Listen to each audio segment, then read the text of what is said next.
Sunday Night Football this week, we've got the New England Patriots traveling to Buffalo to take on the Bills. Now, some might look at this game and scoff a little bit, be like, no, it's another easy victory for the Bills. I'm not so sure about that. But before we dig into it, our guy Teron Armstead is back with us for a trench preview here. We're going to be talking about Will Campbell versus Joey Bosa. Let's take a listen. Back with our guy this week, Teron Armstead, for another trench matchup preview, and we got a fun one. As a draft guy, I can't wait to ask Teron all about my guy, Will Campbell. I loved coming into the draft. People were like, oh, is he a tackle? Is he a guard? I don't care, man. He's a football player. I know he's going to be a good one wherever he ends up. He's starting at offensive tackle for the New England Patriots. They're going up against Joey Bosa, and I think that is the matchup that we want to preview here. So, Teron, how are we doing, my friend? Doing well, man. Doing well. Good morning. So I want to first take it back. 2013, a young rookie, Teron Armstead, and I want to ask you about what it's like playing as a rookie on the offensive line in the NFL first and foremost. I've had former offensive linemen tell me that it's like trying to, drink water through a fire hose. You're trying to master your own game. You're trying to learn other pass rushers' games, and sometimes just really difficult to balance all of those things, specifically in the trenches where you have like a split second to get it right or wrong. What was it like playing as a rookie, as a young future all-pro guy in the NFL? Take me back to that first season that you had in 2013 and just the first couple of years that you had in the NFL adjusting to life in the trenches. My situation was different, Trevor. My situation was different than Will Campbell, who's coming in as a day one starter, high first-round draft pick. I was a third-round draft pick out of University of Arkansas at Pine Bluff.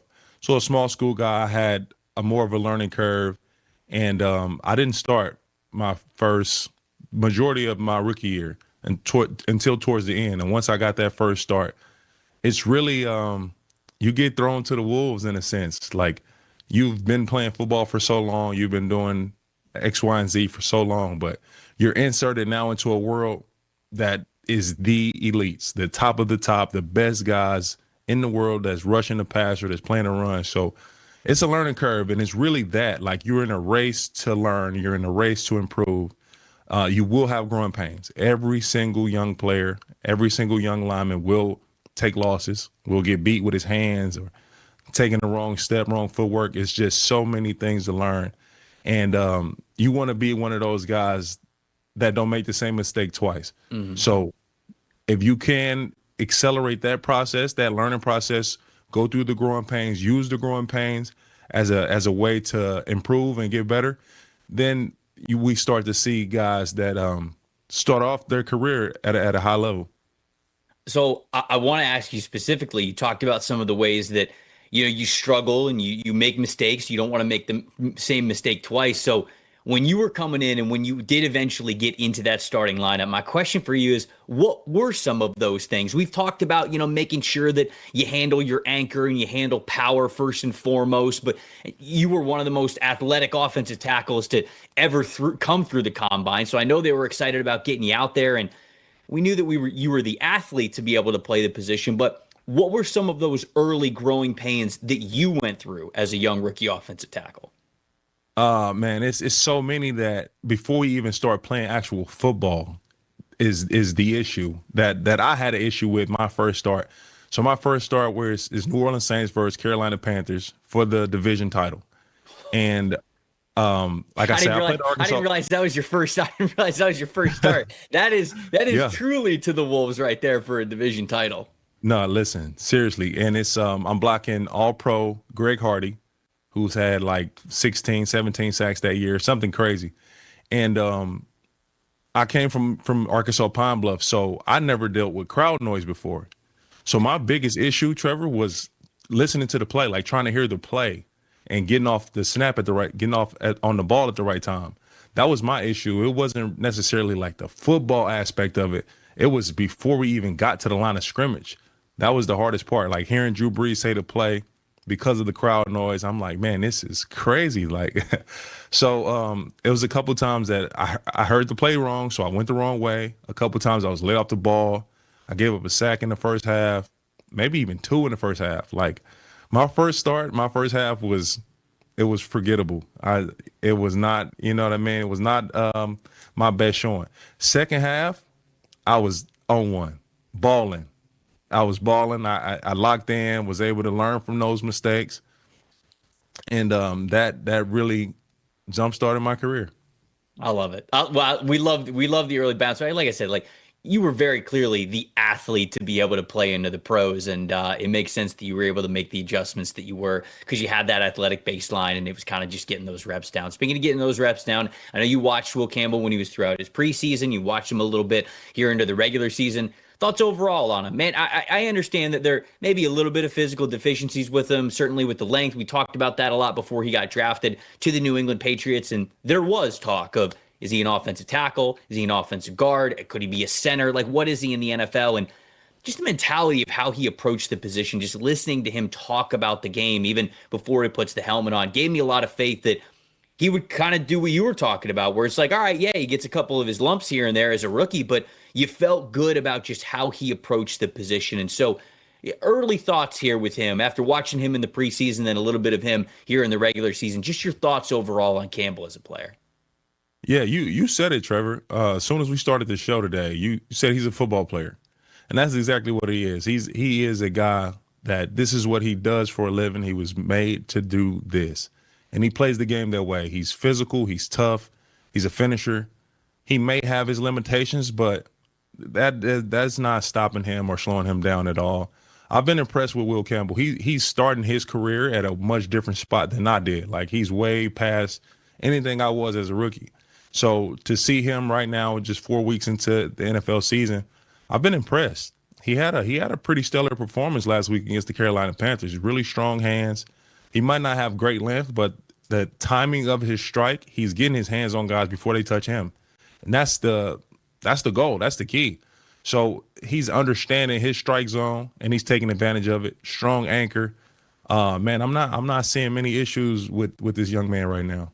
Yeah, something that I love about offensive linemen is when they take the fight to defensive linemen. They don't just sit back and wait to react. Those guys Right. who are able to, like you said, sort of dictate that contact are the guys who can really be big difference makers. I know you've gone up against Joey Bosa throughout your career. The last name Bosa, man, whether it's Joey or Nick, I mean, these are some of the best in the NFL over the last decade when they're playing at their prime. And all right, maybe Joey's not quite in his prime like he was a couple of years ago, but this is still a formidable edge rusher, especially for a great test in a rookie offensive tackle. So talk to me about Joey. When you have planned for him and gone up against him throughout your career, what are the things that you've noticed about him? I would say, Trevor, he's looking more in his prime than we have seen in recent years. He's healthy. He really likes that Buffalo Bills scheme. The way that they run coverage, they typically rush four and run coverage with seven, so that makes the quarterback hold the ball a little longer than other defensive schemes. He looks more in his prime than we have seen in years. Explosive, and he looked like he's taking his brother's powers. Like since Nick is out right now, the great Nick Bosa, Joey had a couple bull rushes last week against the New Orleans Saints that were like, oh my goodness. He looked like Nick. I've known Joey for being more of a hands guy, working edges, and Nick will run like right down the middle of you and make you stop it. But Joey is doing all of it. He looks incredible right now. He's playing at a very high level. He's been a great addition to that Buffalo Bills defense. For me, when I was in at left tackle, I hated to see the veterans. I hated to see the guys with 80 plus sacks because they just know how to do it. Like they know how to read sets. They know how to look for tendencies. They know how to, swipe hands and all those things. Give me a young first round pick. Give me the top pick. Give me him all day. He don't know what he's looking for. I'm switching up sets. I'm kicking his ass. But the veterans, bro, I hated to see a Justin Houston, James Harrison. Those guys they always gave me problems. James Harrison's terrifying because he'd win with the wisdom, but he'd also, I mean, I don't know if you've seen some of the off-season workout videos this dude has done. I mean, Insane. he's still pushing sleds with like 1,000 pounds on it. I Insane. mean, Insane. he is Yeah, he's a pretty crazy one. I'm excited to see this matchup and how Will Campbell deals with Joey Bosa's power here in prime time on Sunday Night Football. It's going to be a great matchup. Obviously, the Bills have been rolling, but the Patriots, man, they've had a couple of games where they look pretty good too. So I'm excited to watch it. I know you are too. Teron, appreciate it, my friend. Appreciate you. Thank you. Appreciate Teron, as always, for giving us that trench expertise there. It was it was kind of funny to hear him talk about like going from Arkansas Pine Bluff to the NFL, and it's like, oh, what was it like your first half? He's like, I couldn't hear, like I wasn't used to that many people in the stands, and I'm not gonna lie, Dalton, like sometimes I hear about that. We hear that in college more than the NFL. Like some of these guys, especially with the transfer portal the way that it is right now, you go like, oh, for example, like the Ole Miss quarterback, the Trinidad Chambliss. Yes, Trinidad Chambliss. He's coming from Ferris State, and they were like, oh yeah, there were like 2,000 people in the stands when he was playing at Ferris State, and now he's in front of like 80,000 in SEC Stadium. I always think that's kind of like a footnote, like it's like, oh okay, like that's cool. But Teron's saying no, that was an actual factor. I had to get ready for that. But what he talks about with Will Campbell versus Joey Bosa, obviously that's a big time matchup. Where do you want to start with this one? What's the matchup that you want to focus on for Bills and Patriots? That's actually exactly where I'm going. I was going to go there anyway with Will Campbell and with Morgan Moses, the veteran, on the other side. You look at these two, and look, this New England offensive line is a lot better. They poured a ton of resources into it this offseason. Garrett Bradbury's been good at center. Jared Wilson was out last week at left guard, but he's been good. But I want to focus on the two tackles, Campbell, like you guys were just talking about, and Morgan Moses. In their two wins against Miami and against Carolina, the Patriots tackles, Campbell and Moses, have a 76 pass blocking grade and have combined to allow just one pressure, all right? In the two losses against Vegas and against Pittsburgh, 56.6 pass blocking grade from those two guys with a combined 15 pressures allowed. So you're seeing right now, if they can pass protect, and obviously last year it wasn't a question if they could pass protect because they just couldn't. This year, the games where they're pass protecting, they're winning. Drake May looks comfortable. They're getting something going in the run game. Stephon Diggs started to break out last week against Carolina. So I think you're starting to see this offensive line as it continues to gel. It's given them a shot to win games, whereas last year it didn't. But I think the entire matchup of Will Campbell and Morgan Moses against, yes, Joey Bosa, who's been spectacular this year, but also against Greg Rousseau. Moses is going to see a lot of him, and A.J. Epinesa. Those are the three main defensive ends there for Buffalo. That matchup is going to tell you a lot about how this game goes. If those three guys can make Drake May uncomfortable beating these tackles, then it's really going to tilt Buffalo's way. If New England can protect and make and continue to play as efficient as he has been, he's leading the league in completion percentage right now. He looks really good when he is clean back there in the pocket. Then New England's got a shot to win. I think that matchup that you guys talked about, along with Morgan Moses on the other side of the line at right tackle, that's a big, big factor in this game. So when you look at the Bills' schedule, the teams that they have played so far, you see the Ravens, it's the Saints, it's the Dolphins, and then it's the Jets. In three of those games, you had rushing threats at the quarterback position. Lamar Jackson, Justin Fields, and Spencer Rattler isn't quite what those other guys are, but Spencer Rattler, you mentioned when we were talking about the Saints, like he's been scooting a little bit, like he's been able to be a weapon with his legs and pick up some first downs and keep defenses honest there. Tua, not really so much. I mean, he's much more of a pocket passer. So I wanted to look at what the Bills have been like when defending quarterbacks on the run, because that's a major part of what Drake May wants to do. They want to sort of call the offense to where, yes, it's a drop back passing system with May, but they give him the freedom to say like, okay, if the first or the second progression really quickly aren't there, you could take off with your legs. And we saw that against Carolina. We've seen that when this offense is having a lot of success. Drake May as a rusher is a big reason why. So when you look at those three games they played against the Jets, the Ravens, and the Saints, specifically for Buffalo's defense, just a 47.7 run defense grade against those quarterbacks specifically, a 0.606. No, it's actually a 0.6. Yeah, 0.606. I said that right the first time. Zeros and sixes messed me up there.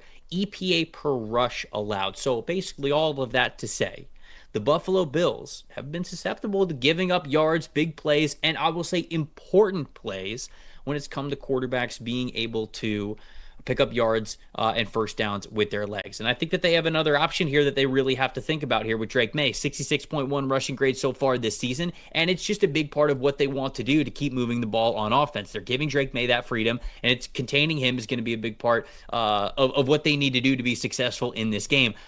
I think this game's going to be a lot closer than people maybe give it credit for. The Patriots are getting 8.5 in this game. I think that's a lot of points, man. I know that the Bills are good. I do, but man, I think New England's going to give them at least a test here. I think the Bills will win this one. 31-27 is the score here that I have. So very clearly, comfortably taking those 8.5 points and feeling pretty good about it. That is a good call. The Bills are giving up over 9 yards a carry to quarterbacks right now. It's an issue, and late in the play, they've given up the 5th most yards on scrambles. So I think even on pass plays, you mentioned Drake May and using his legs. I think down in the red zone, he's a really big threat, especially you saw him score a touchdown rolling out on the bootleg last week. And B, it gives him an outlet to not put the football in danger. I think Josh McDaniels is telling him, hey, if you have a choice between running for 6 yards and throwing the ball into a tight window, take off running, live to play the next down. And I think that's part of May's efficiency and not putting the ball in danger. When this Patriots team hasn't turned the ball over, they've looked really good on offense. We've just seen in all four of their games, we've seen that be the difference. They don't turn the ball over against Miami and Carolina, they win. They do against Pittsburgh and Vegas, they lose. I know that goes so often for so many teams, but for the Patriots, they don't have that margin of error and the weapons to work with to overcome those mistakes yet. But I'm with you. I think you got a competitive game here. I think New England is a lot better than last year. They've shown that so far, especially in the trenches. I do think Josh Allen finds a way to win this game because he's the ultimate Patriot killer ever since he's been in the league. Bills 27, Patriots 20. Fun one we have there in Buffalo.